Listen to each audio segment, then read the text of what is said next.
Not every skinny horse is starving, but if you treat every starving horse the same way you would treat a hard keeper, you can actually kill it.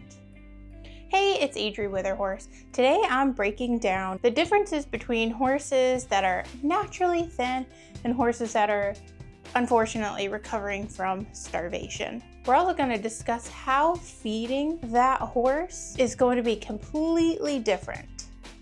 A lot of people see ribs on a horse and they immediately assume neglect. But the truth is there are two different situations that might be happening. There's, of course, horses that are naturally thin, also known as hard keepers, meaning it's hard for them to maintain their weight. And then there's horses that are truly recovering from starvation. They may look similar, but medically, they require two very different feeding strategies.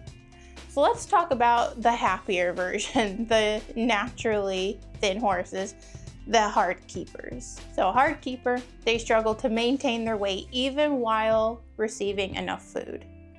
These horses often have higher metabolisms, high energy output, and a lot of times they'll have anxious personalities. This is super prevalent in certain breeds like thoroughbreds.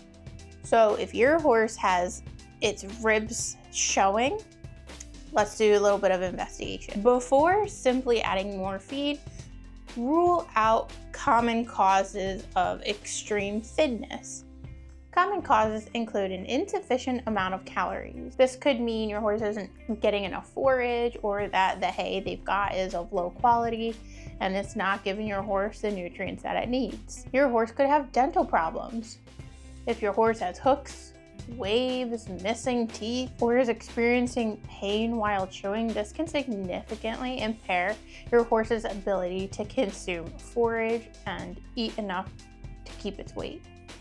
Your horse could have parasites with a heavy worm burden that can result in significant nutrient loss. That's why deworming is so important. I can do a video on equine deworming if you'd like. I feel like with the springtime fast approaching, that might be a good video to do. I'm gonna write myself a handy dandy note so I don't forget. Haha, I will not forget. Your horse could also be losing weight if it's in a stressful herd dynamic and your horse is at the bottom of the pecking order. Maybe your horse is getting pushed off of food. Maybe one of the other horses sees your horse as a threat and keeps your horse away from their grain. And of course, there might be medical conditions like ulcers. If you have ulcers, that can make your horse uncomfortable. I did a video on gastric ulcers. I'll put the link in the description. I'll put a card up above if you want to check that out. If your horse has some other chronic disease or has some sort of absorption impairment, those are all reasons your horse could be losing weight. The easiest way to objectively evaluate your horse's body condition, which is how much fat they've got over their body, how much fat coverage, there's a scale called the Henneke Body Condition Score System. I also did a video about that too. Look at me go. I'll put a link in the description and a card above. You are just gonna be like so informed. So it ranges from 1 to 9, 1 being severely emaciated and on death's doorstep, 9 being morbidly obese. Most horses, you're gonna want them to be between a 4 and a 6. So without getting too much into it, signs of a horse that's underweight are visible ribs, having a prominent spine, having little to no fat coverage over the tail head, and having a sunken top line. If the aforementioned issues are causing your horse's thinness, no amount of extra grain is going to fix the problem if you don't address the core issue. So let's talk about how to safely add weight, because the goal is for your horse to gain weight gradually. Okay, so what to feed a hard keeper?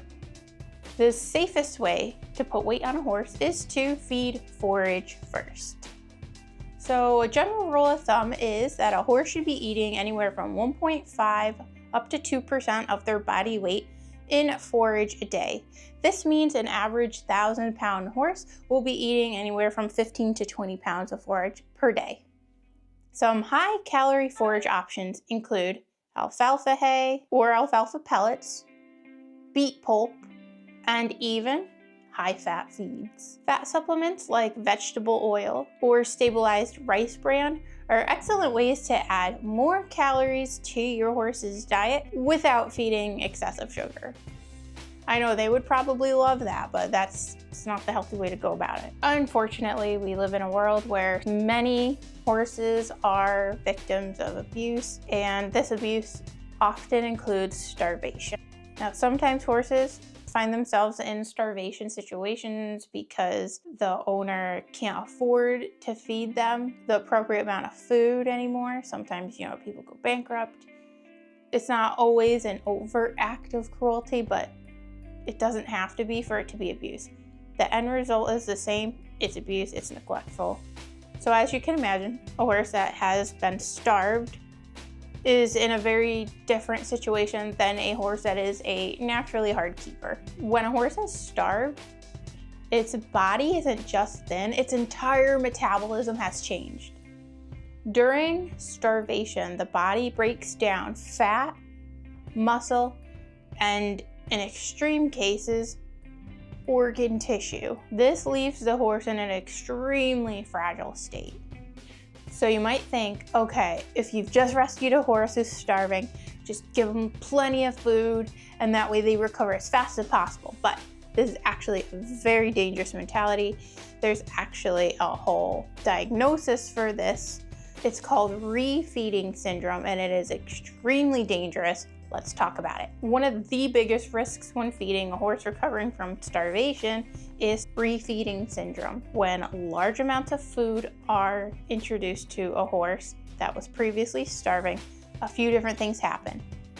Insulin spikes.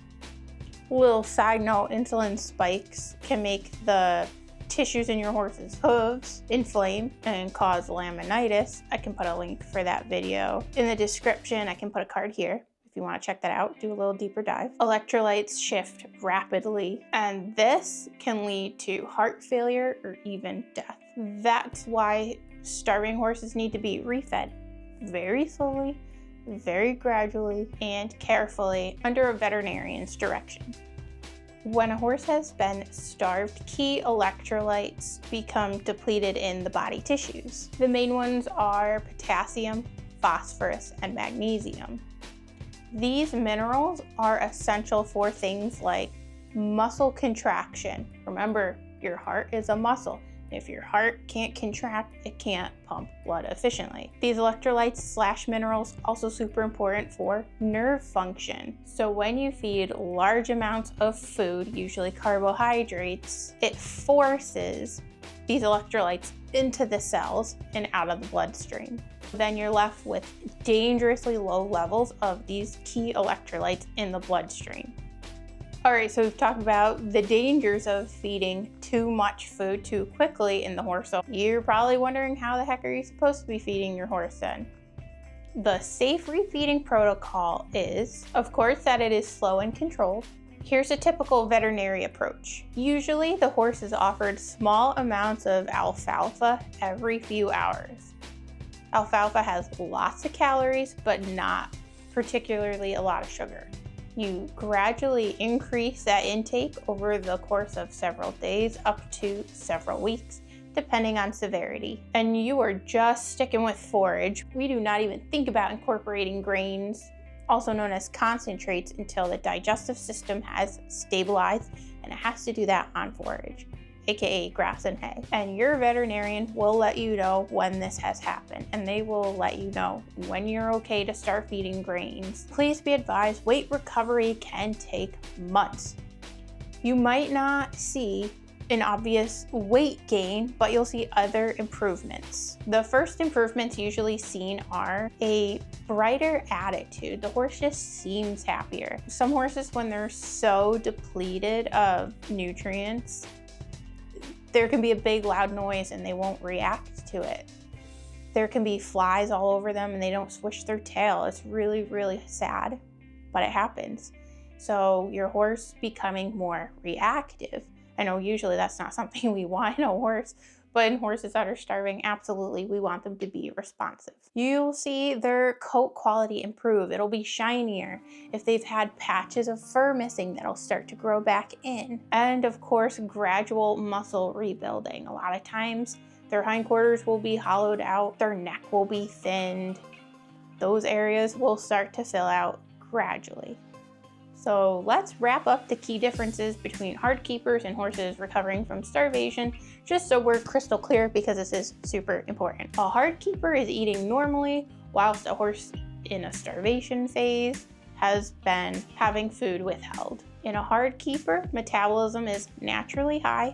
In starvation cases, the metabolism is in survival mode.